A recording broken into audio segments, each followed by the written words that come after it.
एक गांव में बूढ़ी महिला निवास किया करती थी। उसके एक पुत्री तथा एक पुत्र था।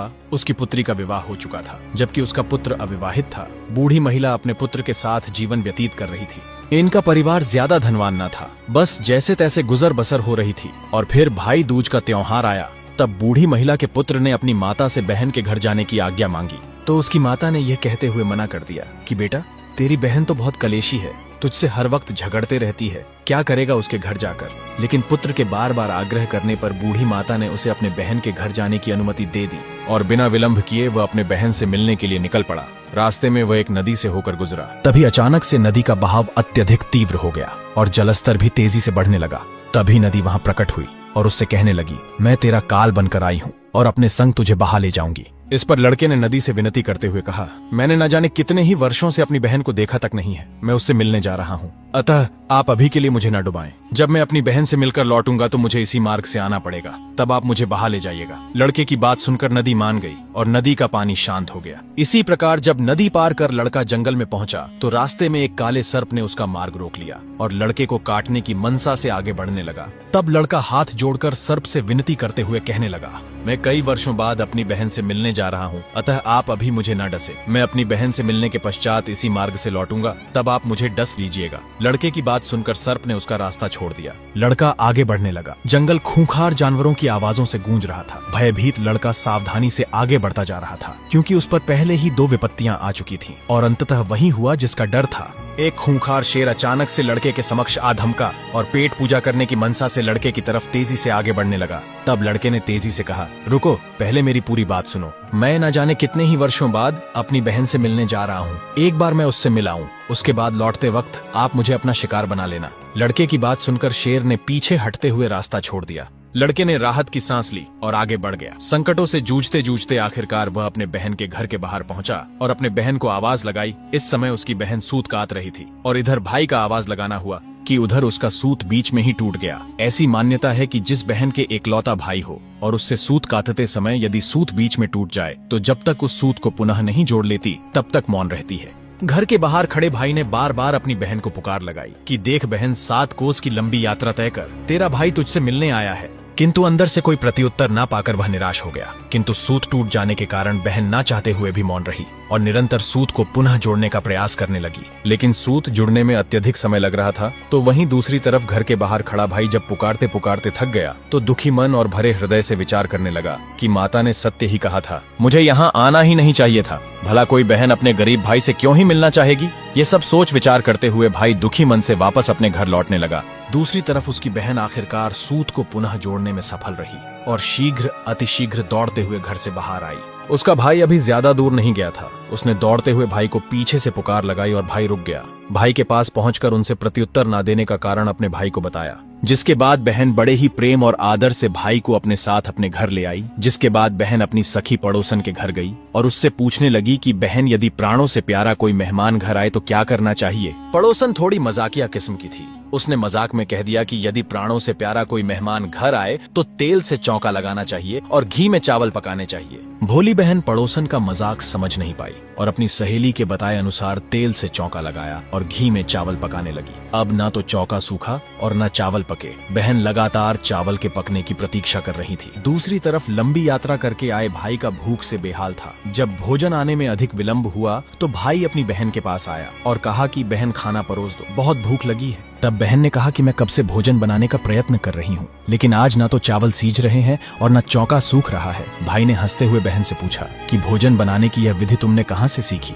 तब बहन ने कहा कि मैंने अपनी सहेली से पूछा कि यदि प्राणों से प्यारा कोई मेहमान घर आए तो क्या करना चाहिए। तब पड़ोसन ने बताया कि यदि प्राणों से प्यारा कोई मेहमान घर आए तो तेल से चौका लगाना चाहिए और घी में चावल पकाने चाहिए। इतना सुनते ही भाई जोर से हंस पड़ा और कहने लगा, अरे मेरी भोली बहन, तेल का चौका भी कभी सूखा है और भला कभी घी में चावल पके हैं। तेरी सहेली ने मजाक में ऐसे कह दिया होगा। अब तू एक काम कर, पानी का चौका लगा और पानी में ही चावल चढ़ा। बहन ने वैसा का वैसा ही किया और चौका सूख गया और चावल पक गए। तब उसने घी और शक्कर डालकर भाई को भोजन करवाया और भाई को तिलक किया। इसी प्रकार भाई कुछ दिन और अपनी बहन के घर रहा। जिसके बाद एक दिन भाई ने अपनी बहन से कहा कि बहन, कल सुबह मैं वापस चला जाऊंगा, घर पर माँ अकेली है। जिसके बाद अगले दिन बहन सुबह जल्दी उठी और गेहूं पीसकर भाई के लिए लड्डू बना दिए और उसी में से कुछ लड्डू बच्चों के खाने के लिए निकाल कर रख दिए और बाकी के लड्डू भाई को सौंप कर विदा कर दिया। अगले दिन सुबह जब बच्चे उठे तो माँ से नाश्ता मांगने लगे। जब उनकी माँ उन्हें देने के लिए वही लड्डू निकाले तो देखा सारे लड्डू हरे रंग के हो चुके थे। जब उसने चक्की के पास पहुंचकर इसकी जांच की तो पाया कि गेहूं पिसते समय भूलवंश उसमें एक सांप भी पिस गया था, जो शायद पहले से ही चक्की में छिपकर बैठा होगा। चक्की में पीसे उस मृत सांप को देखकर उसने सारे लड्डू फेंक दिए। तभी उसे याद आया कि उसने यह जहरीले लड्डू अपने भाई को भी रास्ते में खाने के लिए दिए थे। ये विचार आते ही वह बिना कुछ सोचे समझे भाई की जान बचाने तुरंत दौड़ पड़ी। थोड़ी दूरी तय करने के बाद उसने देखा कि रास्ते में उसका भाई एक पेड़ के नीचे बैठा है। अपने भाई को जीवित देखकर बहन ने थोड़ी राहत की सांस ली और अपने भाई से पूछा कि भैया कहीं आपने मेरे बनाए हुए लड्डू तो नहीं खा लिए ना? तब भाई ने कहा कि मैंने अभी तक एक भी लड्डू नहीं खाया है, ये देख पेड़ पर टंगे हैं। बहन ने पेड़ से लड्डू का थैला उतारा और वहीं एक गड्ढा कर उसमें सारे लड्डू गाड़ दिए ताकि भूलवंश कोई पशु या पक्षी उन लड्डुओं को न खा ले। उसके बाद उसने सारी बात अपने भाई को बताई। तब भाई ने कहा कि बहन मान लिया, तू मुझे एक बार के लिए तो मौत के मुंह से निकाल लाई, लेकिन पीछे मैं कईयों को मेरी मौत की साई देकर आया हूँ। बहन के पूछने पर भाई ने सारा घटनाक्रम बहन को कह सुनाया। दोनों भाई बहन पेड़ के नीचे बैठे चर्चा कर ही रहे थे कि तभी बहन को प्यास लगी। तब भाई ने कहा कि तू यहीं रुक, यहाँ पास ही में एक तालाब है, मैं वहां से तेरे लिए पानी ले आता हूँ। तब बहन ने मना करते हुए कहा कि मैं खुद ही जाती हूँ और पानी पीकर आती हूँ। बहन पानी पीने तालाब पर पहुंची और जैसे ही पानी पीने लगी उसने देखा तालाब के किनारे एक बुढ़िया बैठी थी। इस सुनसान स्थान पर यूं बुढ़िया को अकेला बैठा देख उससे रहा नहीं गया और उसने बुढ़िया के पास जाकर पूछ ही लिया कि माँ तुम यहाँ इस वीरान स्थान पर अकेली क्यों बैठी हो? तब बुढ़िया ने कहा कि मैं विधाता हूँ और एक बहन के भाई की तांत गढ़ रही हूँ। तब उसने पूछा कि माता वह कौन भाई है? तब बुढ़िया ने कहा कि है एक भाई जिसके प्यार में उसकी बहन ने सांप की हत्या कर दी। तब वह अचानक घबरा गई, सोचने लगी कि यह तो मेरे ही भाई के बारे में बात कर रही है।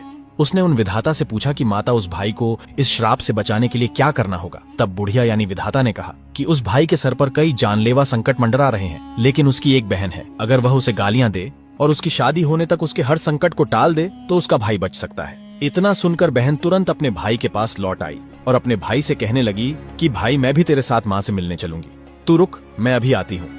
उसने अपने बच्चों को कुछ दिन के लिए अपनी पड़ोसन के घर छोड़ दिया और बाजार जाकर मांस, दूध, एक ओढ़नी खरीद लाई और अपनी माँ से मिलने के बहाने अपने भाई के साथ चल दी। जंगल में प्रवेश करके थोड़ी दूर ही चले थे कि रास्ते में उसी शेर ने उनका रास्ता रोक लिया जिससे भाई ने लौटते समय खाने का वादा किया था। जैसे ही वो उसको खाने के लिए आगे बढ़ा तो बहन ने तुरंत उसके सामने मांस का टुकड़ा रख दिया। शेर मांस खाने में व्यस्त हो गया और दोनों भाई बहन आगे निकल गए।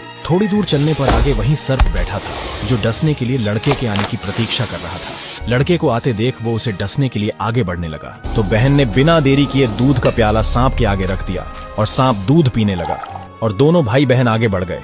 एक बार फिर बहन ने भाई पर आए संकट को टाल दिया था, लेकिन ये तो बस अभी शुरुआत थी। काल इतनी आसानी से उनका पीछा छोड़ने वाला नहीं था। भाई के सर पर लगातार मौत मंडरा रही थी। दोनों भाई बहन जंगल पार कर नदी के किनारे आ पहुंचे। तब भाई को याद आया कि आते समय उसने नदी को भी वचन दिया था और नदी अब उसे बहा ले जाएगी। बहन आगे बढ़ी और अपने द्वारा लाई गई सुंदर ओढ़नी नदी को ओढ़ा दी। नदी ने खुश होकर दोनों भाई बहन के लिए रास्ता छोड़ दिया। नदी पार कर दोनों भाई बहन सकुशल अपने घर पहुंचे। इतने वर्षों बाद अपनी बेटी को देख बूढ़ी माता बहुत खुश हुई, लेकिन तभी उसी क्षण बहन ने भाई को बुरा भला कहना शुरू कर दिया और कमरे में चली गई। तब बूढ़ी माँ ने बेटे से कहा कि इस कलेशी बहन को क्यों लेकर आया है अपने साथ, मैंने पहले ही बताया था ना कि ये कैसी है। तब उसके बेटे ने कहा कि माँ बहन तो बहुत ही अच्छी है, पता नहीं घर आते ही इसे क्या हो गया। इसी प्रकार कुछ दिन और बीत गए और फिर एक दिन भाई के लिए एक रिश्ता आया। वह पूरा दिन अपने भाई को बुरा भला कहती और उसे गालियां देती रहती, इसलिए आस पड़ोस के सभी लोग उसको जानते थे कि वो कैसी है। जब भाई के लिए रिश्ता आया तब सब कहने लगे कि इसकी बहन थोड़ी पागल तो है लेकिन भाग्यवान है। इसके पांव घर में पड़ते ही भाई के लिए रिश्ता आ गया। भाई की सगाई करने आए सगे संबंधी जब मिठाई लेकर पहुंचे तो बहन ने कहा कि इसकी मिठाई क्यों बांटते हो, जब मेरा रिश्ता हुआ तब तो नहीं बंटी मिठाई, पहले मेरी मिठाई बांटो। इस पर कई बड़े बुजुर्गों ने सुझाव दिया कि इसको भी भाई के साथ बैठा दो। इसी प्रकार किसी तरह सगाई की रस्म शुरू हुई और काल ने भी अपना कार्य करना प्रारंभ कर दिया और किसी कारण से वहां आग लग गई। बहन भली भांति जानती थी कि उसके भाई के प्राण संकट में है। बहन पहले ही सतर्क थी और आग लगते ही उसने तुरंत पानी डालकर आग को फैलने से पहले ही बुझा दिया। कुछ दिन बीत गए। इस दौरान बहन ने भाई को एक पल के लिए भी अकेला नहीं छोड़ा। वह हर समय अपने भाई के पास होती, लेकिन एक एक कर भाई पर आए सारे संकट टालती गई और अब शादी के कार्यक्रम शुरू हुए। और जब भाई की निकासी होने लगी तब बहन ने घोड़े की लगाम पकड़ते हुए कहा कि इसकी निकासी क्यों करते हो, पहले मेरी निकासी करो और इसे पीछे के दरवाजे से लेकर जाओ। बहन ने इतना कहा ही था कि तभी आगे का विशाल द्वार टूटकर नीचे गिर पड़ा। यह दृश्य देख आसपास मौजूद लोगों ने कहा कि भले ही बहन कलेशी है, लेकिन बराबर भाई के प्राणों की रक्षा कर रही है। जब भाई मंडप में बैठा तो बहन ने कहा कि इसकी जगह मैं फेरों में बैठूंगी।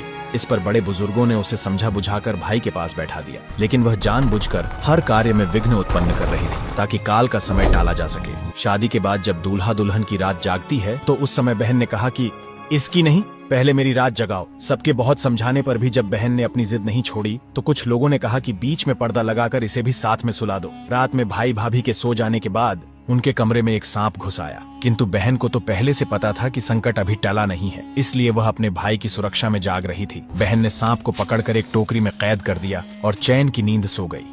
वह आज कई दिनों बाद निश्चिंत होकर सोई थी। इसी वजह से सुबह देर तक उसकी आंख नहीं खुली। जब उसकी माँ ने देखा कि वह सो रही है तो सोचा कि बेटी के उठने से पहले ही घर आए मेहमानों को जल्दी से विदा कर देती हूँ। अगर यह कलेशी उठ गई तो फिर सबके साथ झगड़ा करेगी। नींद पूरी होने के बाद जब बेटी की आंख खुली तो उसने देखा घर में कोई चहल पहल नहीं थी, सब कुछ सुना सुना सा लग रहा था। तब उसने माँ से जाकर पूछा कि माँ घर आए सब मेहमान कहाँ चले गए। तब माँ ने कहा कि मैंने सब मेहमानों को अभी अभी विदा कर दिया है। तब बेटी ने कहा कि माँ सब मेहमानों को अभी वापस बुलाओ, तभी मैं विदा होंगी। बेटी के कहे अनुसार माँ ने सभी मेहमानों को बीच रास्ते से ही वापस बुलवा लिया। जब सभी मेहमान लौट आए तब बेटी ने माँ से कहा, माँ आज के दिन के लिए ही मैंने पालने में पूत और चूल्हे पर दूध छोड़ा था और पागल हो गई थी, और मेरे इस प्यारे भाई पर आने वाले 7 जानलेवा संकट को टालने के लिए ही मैं ये सब कर रही थी। उसकी बात सुनकर माँ और भाई बहुत खुश हुए और माँ सबसे पहले अपनी बेटी को विदा करती है और उसके बाद घर आए सभी मेहमानों को विदा किया जाता है। इस दिन के बाद से ही हर बहन अपने भाई की लंबी उम्र की कामना से भाई दूज का त्योहार मनाने लगी। भाई दूज के दिन बहन भाई को तिलक करती है और यह कथा सुनती है। धन्य है वो भाई जिसके पास ऐसी बहन है। आप सभी को भाई दूज की यह कथा कैसी लगी और अगली कथा कौन सी सुनना चाहेंगे, हमें कमेंट के माध्यम से जरूर बताएं। धन्यवाद।